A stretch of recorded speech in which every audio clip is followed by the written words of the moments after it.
The key to any sport is consistency. It is about discipline. It is about dedication, and it is about determination.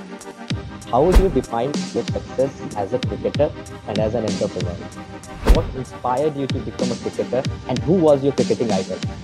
And am I going to be better 3 months down the line than what I am? If the answer to that question is yes or maybe, go for it.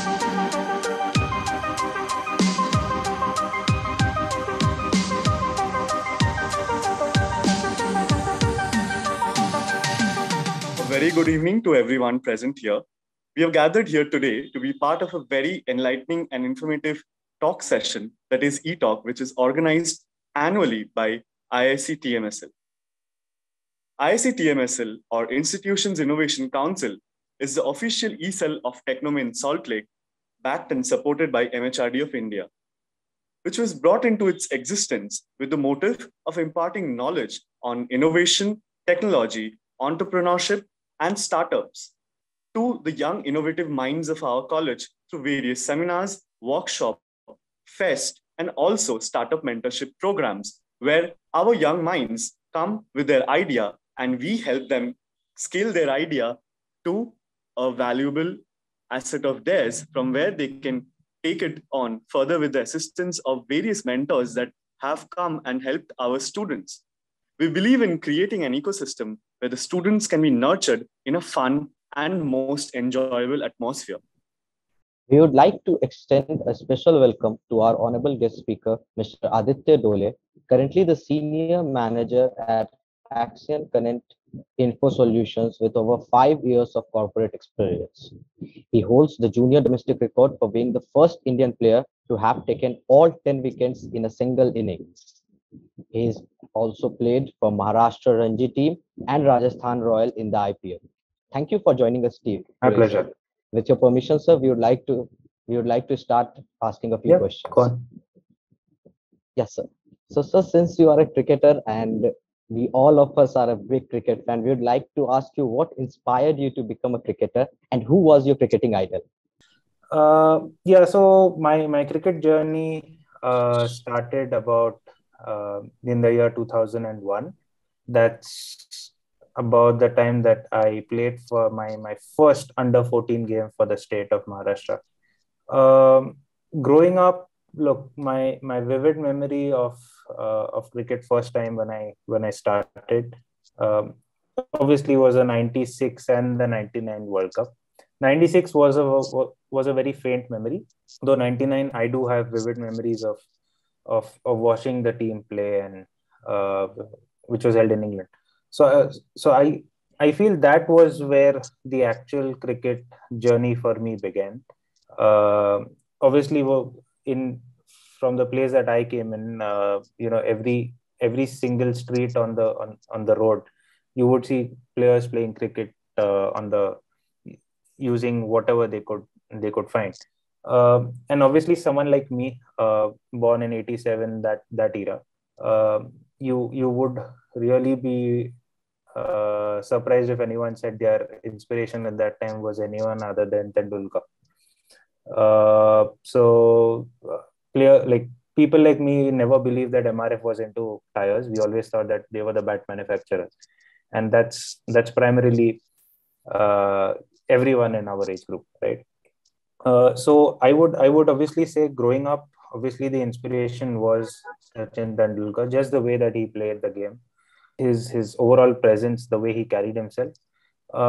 As I got into the state level and I started growing into my professional tenure, that's where you started realizing that not everyone can be a Sachin,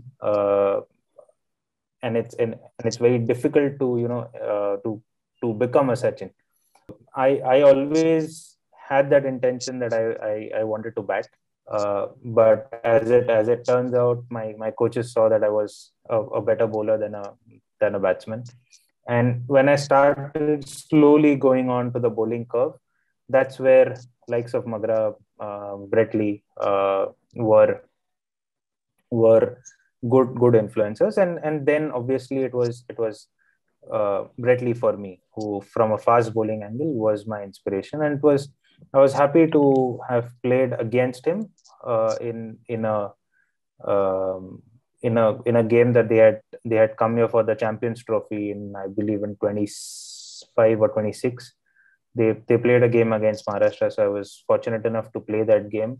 I could bowl in front of him, and I also got some good words of appreciation. So I believe all these things combined really helped me, grow in stature as a player, and that's my inspiration story. Moving on. So, what lessons did you get from your cricket life which helped you be a successful entrepreneur? Look, I wouldn't put it only to my cricket life. I feel sport in general does teach you a very important lesson that no matter what happens, every day is a new day. And the key to any sport is consistency. It is about discipline. It is about dedication, and it is about determination. Uh, even in the corporate life, if you don't turn up to your office every day with the intention of doing something better than what you did yesterday, you're just going to go home practically thinking, you've not achieved anything today. Come what may, whether you've had a good day or a bad day, it was always important that the overall well-being of you, your responsibility towards your teammates, your responsibility towards your family, was always more important than the result that happened on the cricket pitch. Uh, Irrespective of whether you've scored 100 or you've taken 5 wickets, or in my case, I had taken 10 wickets. When we came out to the second innings, I still had 0 wickets against my name, so I had to start from the beginning. One thing that sport does teach us is your journey. Your journey is fulfilled with ups and downs. If you're down one day, doesn't mean you're going to be down for the rest of that period. How you get back up, how you dust yourself back on the life path is what's important. So yeah, these combined would be real good lessons for me personally. So, would you like to share any funny incident that happened to you or you encountered back in your days as a professional cricketer?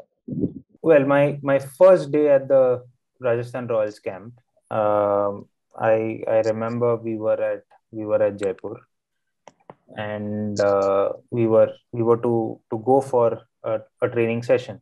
Every player has their own routines and the way that they prepare themselves, right? So same for me. I had my kit all sorted out. I had my shoes. I had my shirt. I had my socks. Now, as a fast bowler, you generally wear a couple of pairs of socks, and there is one pair of socks that you don't want to misplace, because that's the one that gives you the most important comfort. Now, as luck would have it, um, my friends, right, who we would pull each other's legs, so we would they realize that there is that important pair of socks that I do wear every time, and it's a kind of a woolen socks, if we can call it. So very very smartly, when I wasn't looking on that particular day, that woolen socks was missing. After I had laid it out on the table that I'm going to wear it, running helter skelter, looking at everyone's kit bag, it was nowhere to be found. Clearly, everyone was on it, which I realized later on. We finished the practice session. Somehow I pulled through, and when I came back into the dressing room, it was right there on my chair. Now, if everyone was on the ground, how did it land up on the chair, right? So that was a really funny incident that happened, and it was important that I also realized that it's not about the socks. It's about more of how mentally ready you are to go and play, even if something on that day, which is your routine, does not click. So it was funny. At the same time, it also taught me that don't be too rigid in your routine. It's okay if you can adapt, and that just basically was an icebreaker for me entirely with the entire team. Moving on, how would you define your success as a cricketer and as an entrepreneur? How do I define success? Well, if you can sleep well at night, you are successful. That's as simple as I look at it. Does that mean if you don't sleep at night? And people say if you have a peaceful sleep, you're not ambitious enough, you're not dreaming enough. I beg to differ on that angle.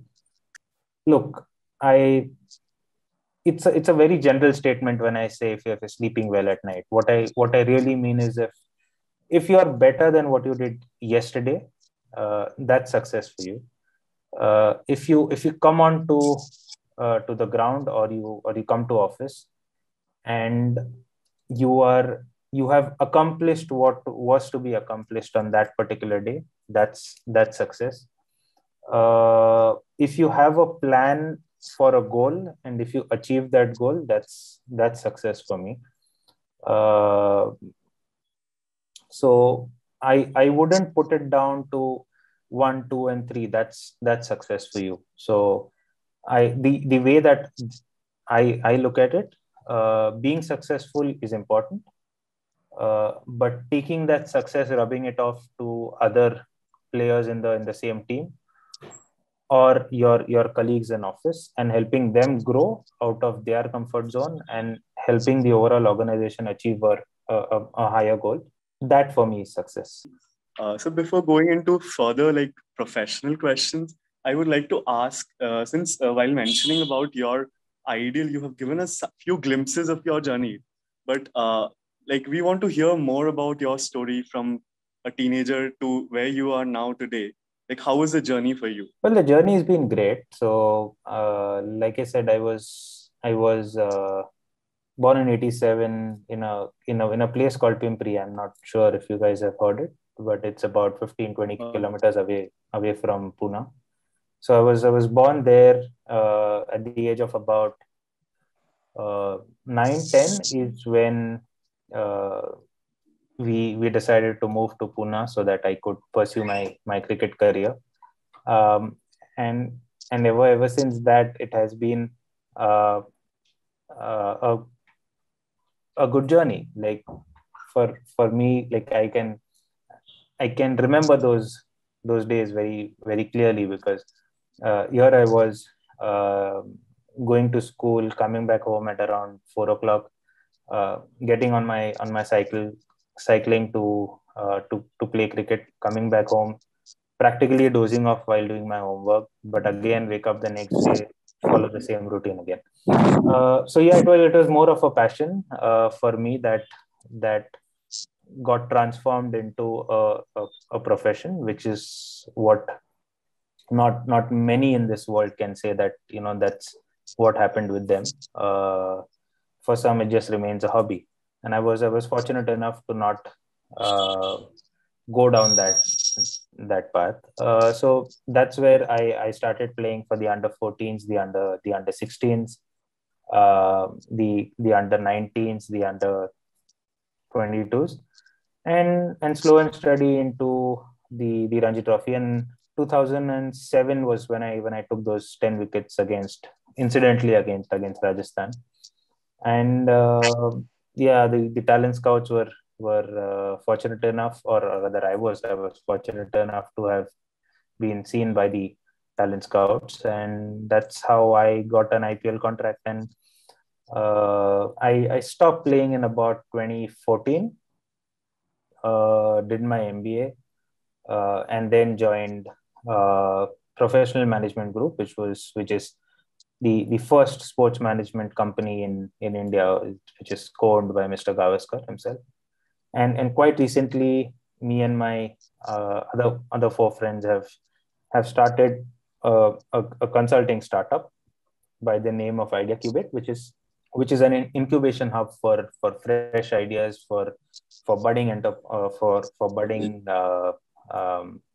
businesses, so that we can give them some strategic consulting, help them in their journey to move ahead in their revenue life cycle. And yeah, that's about how I am placed right now.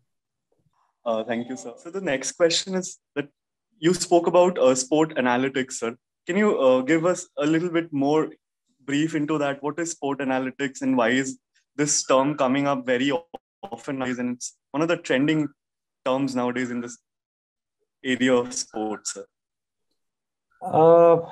Look, as we grow, right? As we grow as a nation, as we grow into any sport.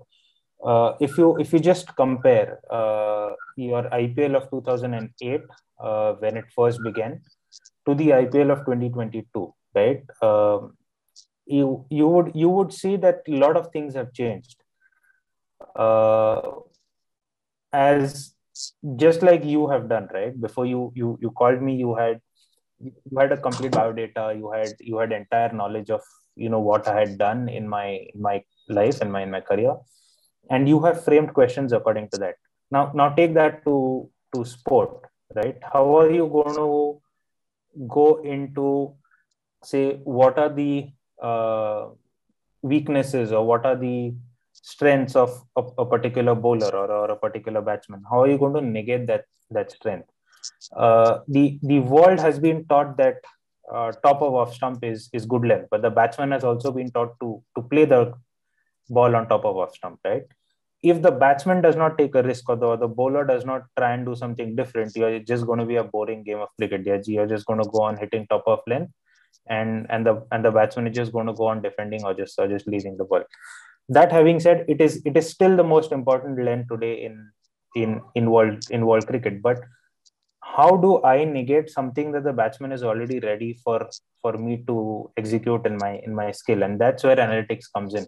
So what are his strengths? What are his weaknesses? How do I negate that strength? How do I capitalize on his weakness?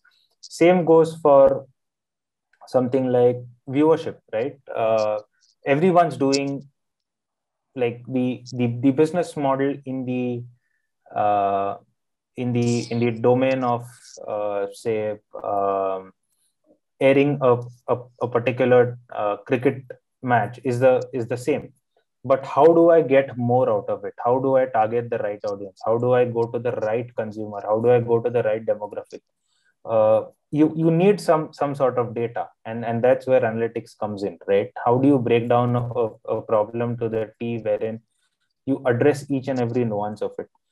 And it's only going to grow. It's to be really honest, it's only going to grow. Just look around you. There is a device on your desk today that wasn't there maybe 5 years back. And if we go ahead 5 years, there are a lot more devices which will be consolidated into one. And that's just how the entire the technological world is evolving. So analytics as a whole is just going to keep on growing. People are going to break down problems into meaningful solutions, and meaningful solutions backed by data. And that's primarily where sports analytics, be data analytics, will come into the fore. Next, I would like to ask, what are your tips and strategies for marketing a business or a startup?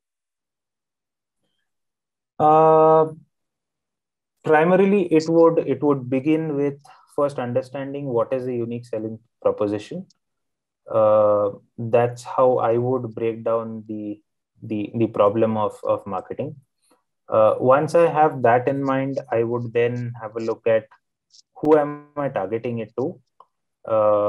Once I have that question answered, where am I targeting it to, and how am I targeting it to, and at what time of the year am I targeting it to. A common case study is if you want to roll out something as simple as a chewing gum. How are you going to do it, right?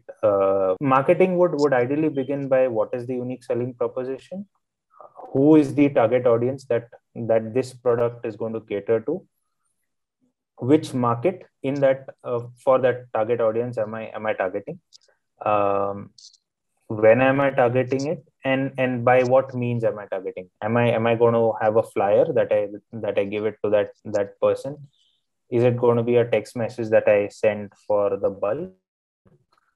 Am I going to go by just the word of mouth, or what is the other way that I can go in for?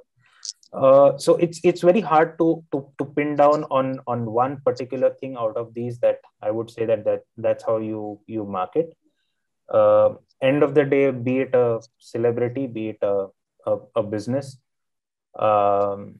you guys are young, you will be going into several interviews, and an interview is nothing but marketing your own self, right? As simple as that. You have to go and sell yourself to the employer. The employer wants to know something that is not written on your CV, and the answer to that question is marketing. That's how I would like to put it. Okay, thank you, sir.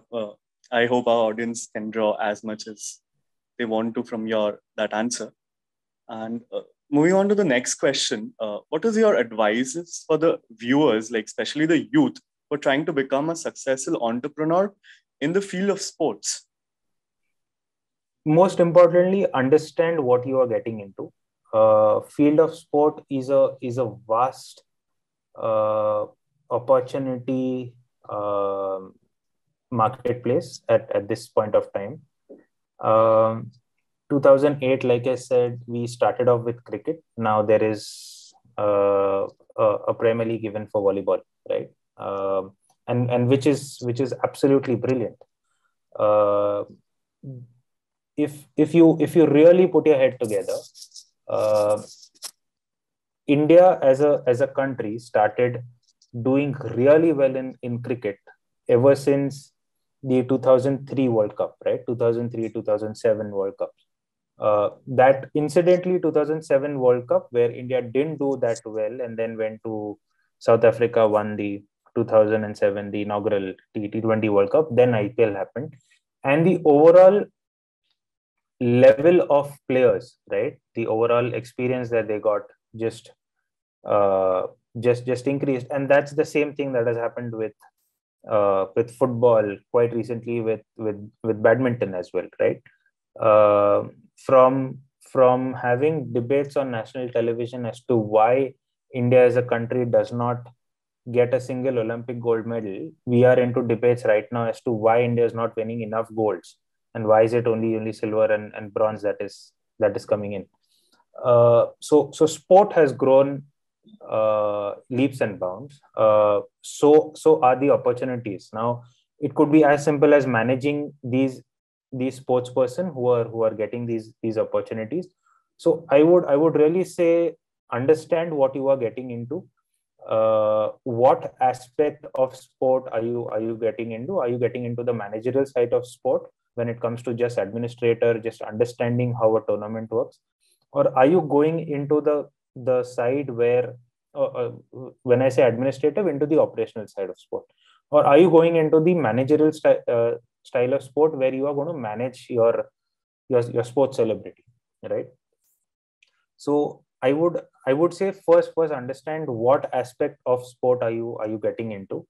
Once you have realized that, how is it that you're going to be better? And my motto always has been, how am I better than yesterday, right?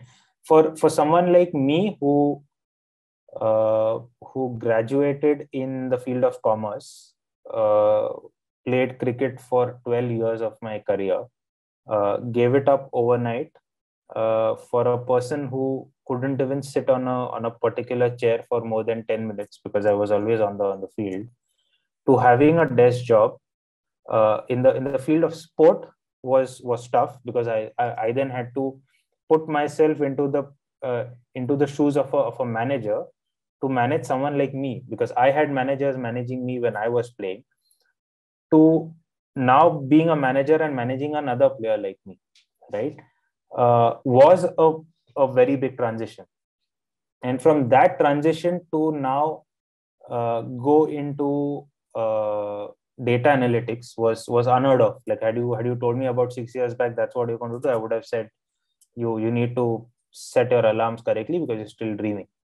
To have that done, it entirely depends on adaptability, keeping an open mind, understanding that take stuff as it happens to you, without being too judgmental of what is happening. Yes, keep a conscious approach of what you want to do, what you don't want to do, and just try and learn something new every day. We would like to move on to the last questions of the day. That is, you said that you are right now in a startup where you are helping other businesses grow. So we would, as an eCell, we are very interested and keen on knowing, like, what is the most unique and the inspiring business pitch you've come up across?